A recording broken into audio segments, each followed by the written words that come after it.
ဆရာကြီးပေါ့နော်ဆရာကြီးကတော့မြန်စီးရ8 နာရီလောက်ဆိုလို့ရှိရင်တော့ဒီ night ski ကပြီးမှာပေါ့နော်8 နာရီလောက်8 နာရီအထိပဲစီးလို့ရတယ်8 နာရီအထိတောင်မှအခုကျွန်တော်တွားနေတဲ့နေရာတစ်ခုပဲစီးလို့ရတယ်ဒီနေရာတစ်ခုပဲသူတို့ကမီးတွေကို support လုပ်တာကျန်တဲ့နေရာတွေကိုမီးတွေ support မလုပ်တဲ့အတွက်ကျန်တဲ့နေရာမှာ snowboard စီးလို့မရဘူးဒီနေရာလည်းပြောရမယ်ဆိုလို့ရှိရင်အမြင့်ကြီးပဲသိလားကျွန်တော်ဒီကနေဆင်းချလိုက်လို့ရှိရင်အမြင့်ကြီးဆင်းရတာကျွန်တော်က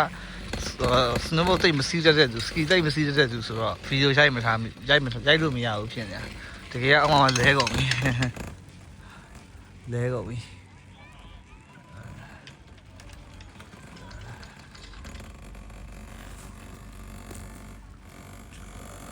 ဆရာကြီးပေါ့နော်ဆရာကြီးကတော့မြန်စီးရကျွန်တော်ကတော့အဲ့လိုမျိုးပဲစီးရလို့ရှိရင်လဲလိုက်စီးလိုက်လဲလိုက်စီးလိုက်ပဲ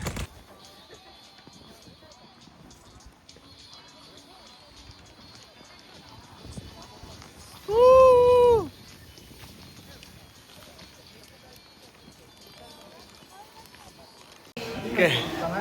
ski စီးရဲ့ movement တွေကတော့အရင်ပြောစရာကောင်းခဲ့ပါတယ်ပြရတဲ့ပတ်စံတွေတန်တယ်ကိုယ်နိုင်ငံမှာမရဘူးအဲ့တော့ ski စီးရဲ့ဘလော့ကတော့လောက်ပါပဲ